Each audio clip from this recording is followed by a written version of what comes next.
నమస్తే, welcome to Disha TV. Telangana రాష్ట్రంలో BC నినాదం చుట్టూ కూడా అన్ని రాజకీయ పార్టీలు పరుగు పెడుతున్నాయి. ప్రధాన రాజకీయ పార్టీలు అలాగే బీసీ కుల సంఘాలు కూడా బీసీ జపాన్ అయితే చేస్తున్నాయి. సవాళ్ళు ప్రతి సవాళ్లకు బీసీ నినాదం అనేది ఒక కేంద్ర బిందువుగా మారిపోయింది. ఎన్నికల్లో ఉన్నప్పుడు కాంగ్రెస్ పార్టీ కామారెడ్డిలో బీసీ డిక్లరేషన్ అయితే అప్పుడు ప్రకటించింది. అధికారంలోకి వస్తే 42% అయితే స్థానిక సంస్థల్లో ఇచ్చి కూడా బీసీలకు ప్రాతినిధ్యం వహించేలా కూడా ప్రయత్నం చేస్తామని కూడా హామీ ఇచ్చింది. ఈ నేపథ్యంలో కాంగ్రెస్ పార్టీ అధికారంలో వచ్చిన దగ్గర నుండి కూడా ఇక ఏమైంది, కామారెడ్డి డిక్లరేషన్ని ప్రతిపక్షాలు అడగడం, తప్పకుండా మేము కులగణన చేపట్టి స్థానిక సంస్థల్లో రిజర్వేషన్లు ఇస్తామని కూడా కాంగ్రెస్ చెప్పడం కూడా ఈ యొక్క అంశాన్ని కూడా ప్రాతినిధ్యం వహించినట్టు అయిపోయింది. ఇక ఈ ప్రాధాన్య నేపథ్యంలో తాజాగా కులగణన సర్వే పూర్తి కావడం, ఆ లెక్కలు కూడా బయటికి రావడంతో ఇక ఈ అంశం చుట్టే ప్రధానంగా రాజకీయ పార్టీలు అలాగే కుల సంఘాల మధ్య కూడా చర్చకు దారితీస్తుంది. సవాళ్లకు ప్రతి సవాళ్లకు వేదికగా మారిపోతుంది. ఇక కాంగ్రెస్ పార్టీ మాత్రం చెప్తుంది, కులగణన చేపట్టాము, తప్పకుండా స్థానిక సంస్థల్లో మాత్రం 42% రిజర్వేషన్లు ఇస్తాము. ఇప్పుడు మిగతా పార్టీలు అమలు చేసే పరిస్థితి ఉందా? ముందు కేంద్రంలో అధికారంలో ఉంది బీజేపీ, ముందు మేము కులగణన అయితే చేపట్టాము, రిజర్వేషన్ల సవరణ మాత్రం మీ చేతిలో ఉంది. ఆ 9వ షెడ్యూల్ మీరు సవరిస్తే రాజకీయంగా ఇక్కడ ఎంతోమంది బీసీలకు ప్రాతినిధ్యం వహించే అవకాశం ఉంది, మీరు ముందు అవకాశం ఇచ్చే సత్తా ఉందంటూ కూడా ఇప్పుడు బీజేపీకి సవాల్ అయితే కాంగ్రెస్ పార్టీ విసురుతుంది.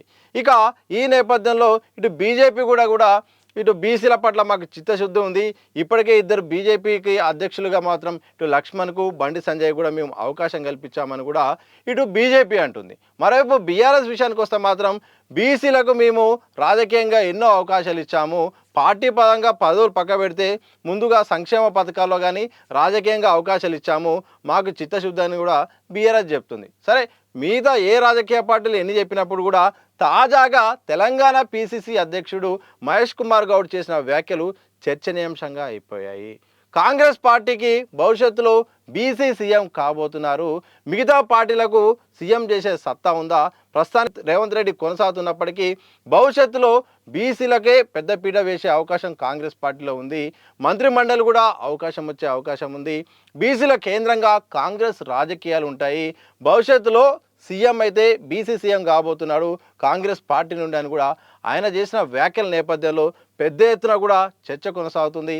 సొంత పార్టీలో బయట కూడా బీసీ సంఘాలు కూడా ఈ అంశం పట్ల, అంటే బీసీ సమస్యల పట్ల అలాగే కులగణన పట్ల కూడా సభలు, సమావేశాలు, సూచనలు అన్ని రకాలుగా కూడా ప్రయత్నాలు జరుగుతున్నాయి. అంటే ఒక కామారెడ్డి డిక్లరేషన్ నేపథ్యంలో, కులగణన నేపథ్యంలో అన్ని పార్టీలు, కుల సంఘాలు కూడా ఈ అంశం చుట్టూ కూడా తిరుగుతున్నాయి.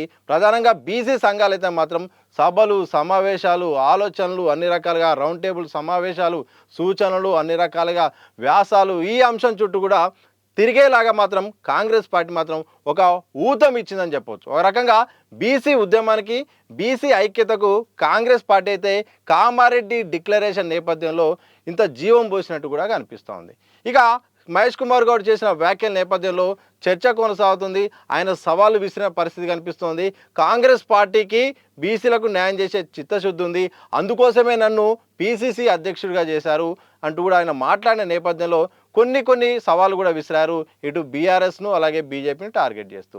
ఇక బీఆర్ఎస్ పార్టీలో అధ్యక్షుడికి బీసీ చేసే అవకాశం ఉందా, ఒక బీసీ నేతకు అధ్యక్ష పదవి ఇచ్చే అవకాశం ఉందా అని కూడా ఆయన సవాల్ విసిరారు. దీంతో ఇక బీఆర్ఎస్ పార్టీ కూడా డిఫెన్స్లో పడాల్సిన పరిస్థితి వచ్చింది. సరే, ఇది కాంగ్రెస్ పార్టీ వ్యవహారం. ఇక బీజేపీ విషయానికి వస్తే మాత్రం బీజేపీ పార్టీ కూడా బీసీలకు పెద్దపీట వేయాలని కూడా యోచిస్తున్నట్టు తెలుస్తోంది. ఇప్పటికే ఇద్దరు అధ్యక్షులు అయితే బీసీలుగా చేసింది. బీజేపీ సీనియర్ నాయకులు ఎంపీ కె లక్ష్మణ్ గారికి అధ్యక్ష పదవి ఇచ్చింది. ఆ తర్వాత ఇప్పుడున్న కేంద్ర మంత్రికి బీజేపీ రాష్ట్ర అధ్యక్షుడిగా అవకాశం, అంటే ఇద్దరు బీసీలకు అవకాశం ఇచ్చింది. గత 20 నెలలుగా మాత్రం కిషన్ రెడ్డి తాత్కాలిక అధ్యక్షుడిగా కొనసాగుతున్నారు. కొత్త అధ్యక్షుడి కోసం కూడా చర్చ కొనసాగుతుంది. ఇక రేపో మాపో అన్నట్టుగానే ఆ వ్యవహారం ఉంది. ఈ మధ్యన కిషన్ రెడ్డి గారు మాట్లాడుతూ కూడా స్థానిక ఎన్నికల కంటే ముందే బీజేపీ కొత్త అధ్యక్షుడు వస్తారు తెలంగాణ రాష్ట్రానికి కూడా ఆయన ప్రకటించారు. అయితే ఇటు బీజేపీ విషయం మాత్రం మేము బీసీలకు ప్రాధాన్యత ఇచ్చాము, అధ్యక్షులు కూడా చేశాము, అవసరమైతే మరోసారి బీసీ అధ్యక్షులను చేయడానికి కూడా ప్రయత్నాలు చేస్తున్నట్టు కూడా ఆ పార్టీ కీలక నాయకులు కూడా చర్చించుకుంటున్నారు, కొన్ని సందర్భాల్లో చెప్తున్నారు. ఇక కేంద్ర మంత్రిగా ఇప్పటికే బండి సంజయ్కి అవకాశం ఇచ్చాము, బీజేపీ కీలకమైన పదవుల్లో కూడా లక్ష్మణ్కు అవకాశం ఇచ్చాము, ఒకవైపు మల్కాజిగిరి ఎంపీగా ఈ బీసీ నేతకు అవకాశం ఇచ్చాము, ధర్మపురి అరవింద్ కూడా బీసీ నేతగా కొనసాగుతున్నారు. ఇలా కీలకంగా బీసీలకు ప్రాధాన్యత ఇచ్చామని కూడా బీజేపీ చెప్పుకునే ప్రయత్నం చేస్తుంది. మరోవైపు ఇక అధ్యక్షుని రేసులో కూడా ఈటెల రాజేందర్ పేరు దాదాపు ఖరారైనట్టు కూడా ప్రచారం జరుగుతోంది. కొన్ని సమీకరణాలు అటు ఇటు మారిపోతే మాత్రం ఈ యొక్క బండి సంజయ్ పేరు కూడా వినిపించే అవకాశం కనిపిస్తుంది.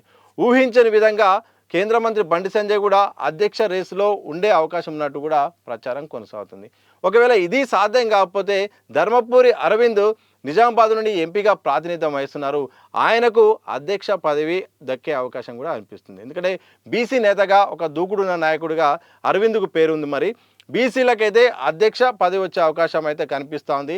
కానీ కొన్ని సమీకరణల నేపథ్యంలో పార్టీకి కొన్ని సంవత్సరాలుగా లాయల్గా పనిచేస్తున్న నేపథ్యంలో కూడా మాజీ ఎమ్మెల్సీ రామచంద్రరావుకు అలాగే చింతల రామచంద్రారెడ్డి పేర్లు కూడా వినిపిస్తున్నాయి. ఎందుకంటే ఆర్ఎస్ఎస్ బ్యాక్గ్రౌండ్, అలాగే పార్టీకి లాయల్గా, అలాగే కొన్ని సంవత్సరాలుగా పార్టీకి సేవలు అందిస్తున్న నేపథ్యంలో సమీకరణాలు అడ్డు వచ్చే అవకాశం అయితే ఉన్న నేపథ్యంలో ఇక బీజేపీ ఒక సంచలనమైన నిర్ణయం దిశ కూడా అడుగులు వేస్తున్నట్టు కూడా తెలుస్తుంది.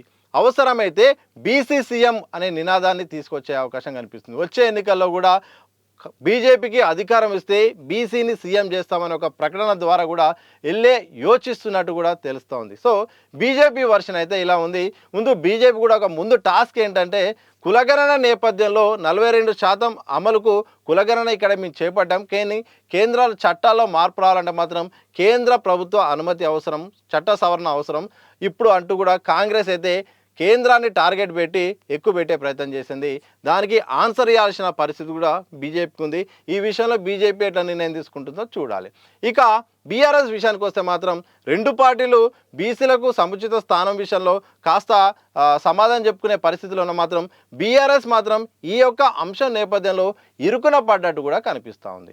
ఎందుకంటే రాజకీయ పార్టీల విషయానికి వచ్చినా కానీ, రిజర్వేషన్ల విషయానికి వచ్చినా కానీ బీఆర్ఎస్ పార్టీ పూర్తిగా బీసీలకు న్యాయం చేయలేనట్టు కూడా ప్రచారం జరుగుతుంది. ఎందుకంటే పార్టీ పదవుల విషయానికి వస్తే మాత్రం పార్టీ అధినేతగా కేసీఆర్ కొనసాగుతున్నారు, వర్కింగ్ ప్రెసిడెంట్గా కేటీఆర్ కొనసాగుతున్నారు, ప్రధాన ప్రతిపక్ష నేతగా కేసీఆరే కొనసాగుతున్నారు. ఇక ఈ పార్లమెంటరీ బోర్డు మెంబర్గా కూడా ఆ పార్టీ సంబంధించిన సురేష్ రెడ్డి గారు కొనసాగుతున్నారు. మరోవైపు మండలికి సంబంధించిన ఎల్పీ సంబంధించిన మండలిగా బీసీ నేతకైతే మధుసూదనాచారికి అవకాశం కల్పించింది. ఏదేమైనప్పటికీ పార్టీలో కీలకంగా బీసీ నేతకు అవకాశం లేదనేది ఒక చర్చ ఇటు పార్టీలోనూ బయట ప్రచారం కొనసాగుతుంది. 6-7 ఏళ్ళుగా ఎప్పుడో కమిటీ చేశారు, ఆ పాత కమిటీలే కొనసాగుతున్నాయి. అవి ఒక నామమాత్రంగానే కమిటీలు ఉన్నాయి.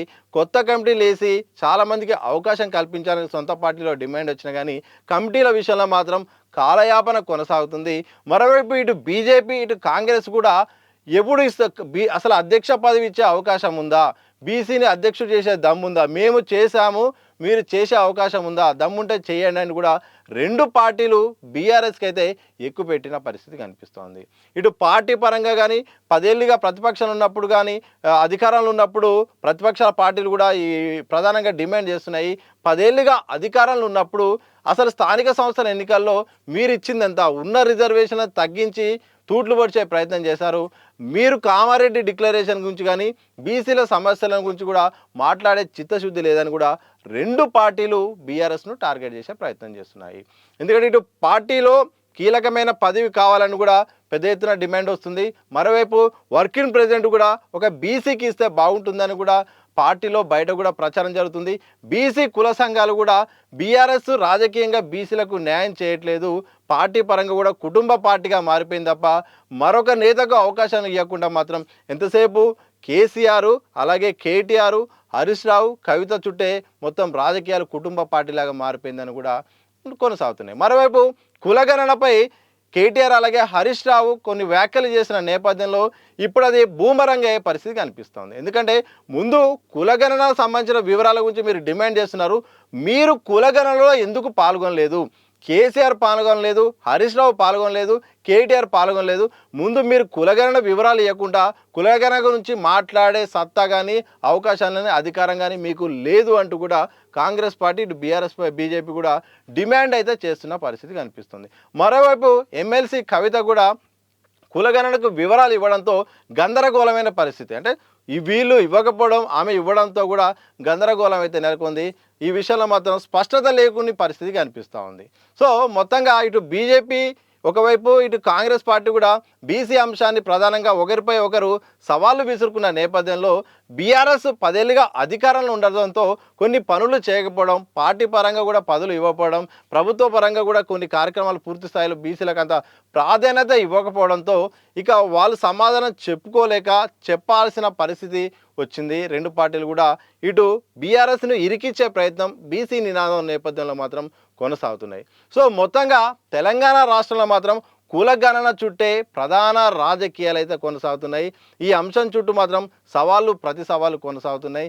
ఇక కామారెడ్డి డిక్లరేషన్ నేపథ్యంలో 42% మాత్రం స్థానిక ఎన్నికల్లో అమలు చేయాల్సిన బాధ్యత కాంగ్రెస్పై ఉంది. ఇక మేము కులగణన చేపట్టాము, కేంద్ర పరిధిలో ఈ అంశం ఉంది, వాళ్ళు తలుచుకుంటే మాత్రం రిజర్వేషన్లు పొందే అవకాశం ఉంది, ముందు చేసే సత్తా ఉందని కూడా ఇటు కాంగ్రెస్ ఎక్కుపెడుతుంది.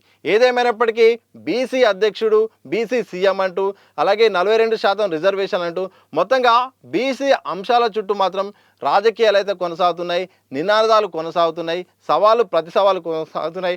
మొత్తంగా తెలంగాణ రాష్ట్రంలో బీసీ జపం చుట్టూ కూడా చర్చ కొనసాగుతుంది.